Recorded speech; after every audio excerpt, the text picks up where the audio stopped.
Price Lord. இன்னைக்கு கூட உங்கள் கூட ஒரு வசனத்தை நான் ஷேர் பண்ண ஆசைப்படுறேன். சங்கீதம் 136:23 இப்படி சொல்லப்பட்டிருக்கிறது, நம்முடைய தாழ்வில் நம்மை நினைத்தவரை துதியுங்கள். நீங்கள் யோசிச்சு பாருங்களேன், நம்முடைய உயர்வில், அதாவது நமக்கு எல்லாமே நல்லா இருக்கும்போது, நம்ம வாழ்க்கை சந்தோஷமாக போயிட்டு இருக்கும்போது நம்ம சொந்தம் கொண்டாட நிறையா பேர் வருவாங்க, நம்ம கூட அசோசியேட் பண்ண நிறைய பேர் வருவாங்க. இன்னும் ஒரு ஸ்டெப் மேலே போய் நம்மளுடைய இந்த உயர்வுக்கு காரணம், நிலைமைக்கு காரணம் நாங்கள் தான் அப்படின்ட்டு கிரெடிட்ஸ் எடுக்க கூட நிறைய பேர் வருவாங்க. ஆனால் அதே இது நம்ம தாழ்வில் இருக்கும்போது, அதாவது ஒன்றும் இல்லாமல் இருக்கும்போது, நம்முடைய வாழ்க்கை ஒரு இருளில், டார்க்கெஸ்ட், டீப்பஸ்ட், லோவஸ்ட் பிளேஸில் இருக்கும்போது நம்மை தேடி யாருமே வரமாட்டாங்க, நமக்குன்னு யாருமே இருக்க மாட்டாங்க.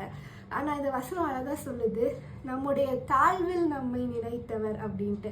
ஸோ ஆமாம் ஃப்ரெண்ட்ஸ், நம்மளுடைய தாழ்வில் நம்ம எப்பேற்பட்ட நிலையில் இருந்தாலுமே நம்மை நினைக்கிற ஒரு தேவன் இருக்கிறார்.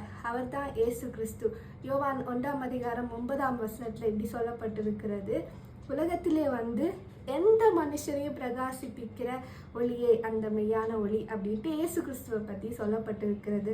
ஸோ இன்னைக்கு கூட உங்கள் லைஃப் எந்த விதமான மோசமான படுகொலையில் இருந்தாலும், எந்த விதமான கண்ணியில் நீங்கள் அகப்பட்டிருந்தாலும், எவ்வளோ கஷ்டமான சூழ்நிலையில் நீங்கள் போய்கொண்டிருந்தாலும், இந்த நிலையிலேருந்து என்னை வெளியே யாருமே கொண்டு வர முடியாது அப்படின்ட்டு கூட நீங்கள் நினைக்கலாம். But there is someone named Jesus Christ. So அந்த இயேசு கிறிஸ்துவத்தில் நீங்கள் வாங்க. ஒருவேளை அவரை பற்றி இன்னும் நீங்கள் தெரியாமல் இருக்கிறவங்களா இருந்தால் இயேசுவை நீங்கள் சொந்த ரட்சகராக ஏற்றுக்கொள்ளுங்க. ஒருவேளை நீங்கள் உங்களுக்கு அவரை ஆல்ரெடி தெரிஞ்சிருக்கலாம், பட் பின்வாங்கி போயிருக்கலாம். நீங்கள் ஒன்றும் பிரச்சனையே இல்லை. He is just waiting for your invitation. நீங்கள் இயேசுவே என் உள்ளத்தில் வாருங்க அப்படின்ட்டு நீங்கள் கூப்பிட்ட அந்த செகண்டே உங்கள் மனநிலையில் ஒரு மாற்றத்தை தருவார். சீக்கிரமே உங்கள் சூழ்நிலையையும் தலைக்கீழாக மாற்றுவார். அப்போது நீங்களும் சொல்லுவீங்க, என்னுடைய தாழ்வில் என்னை ஒருத்தர் நினைத்தார், அவரை நான் துதிப்பேன் அப்படின்ட்டு நீங்கள் துதித்து பாடுவீங்க. ஸோ நம்ம ஒரு சின்ன ஜெபம் பண்ணலாம். அன்பில் பிதாவே, இந்த வேலையில் கூட அப்பா உங்கள் பிள்ளைகளுக்காக வருகிறோம்ப்பா. அப்பா, இதை பார்த்து கொண்டு இருக்கிற நிறையா பேர் அப்பா ஒரு இருளான சூழ்நிலையில், ஒரு மரணம் போன்ற நிலையில் அவர்களுடைய வாழ்க்கை போய்கொண்டு இருக்கலாம்ப்பா.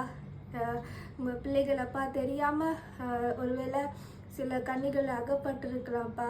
சில நெருக்கமான, இறுக்கமான சூழ்நிலைகளில் அப்பா அவங்க இருக்கலாம்.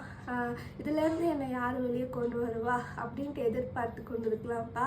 ஆனால் அப்பா, you are the hope for the hopeless அப்பா. நம்பிக்கை அற்றவர்களுக்கு நம்பிக்கை அளிக்கிற தேவன் நீர். சங்கீதம் 124 சொல்லப்பட்டிருக்கபடி, வேறனுடைய கண்ணிக்கு தப்பின குருவியை போல என் ஆத்மா தப்பித்து கண்ணி தெரித்தது, நாங்கள் தப்பினோம் அப்படின்ட்டு சங்கீதக்காரன் சொல்கிற மாதிரி இந்த பிள்ளைகளும் அப்பா உங்களை இன்வைட் பண்ணுற, அவங்க உள்ளத்தில் அழைக்கிற இந்த நிமிடமே அப்பா, நீங்கள் அவங்க கண்ணிகள்லேருந்து அவங்கள உயிர் தப்ப வைக்க போகிறதுக்காக நன்றி அப்பா. இந்த பிள்ளைகள் உங்களுக்கு சாட்சியாக எழும்ப போகிறதுக்காக நன்றி. எங்கள் ஜெபத்தை நீங்கள் கேட்டதற்காக நன்றி. இயேசு நாமத்தில் ஜெபிக்கிறோம் நல்ல பிதாவே, ஆமென்.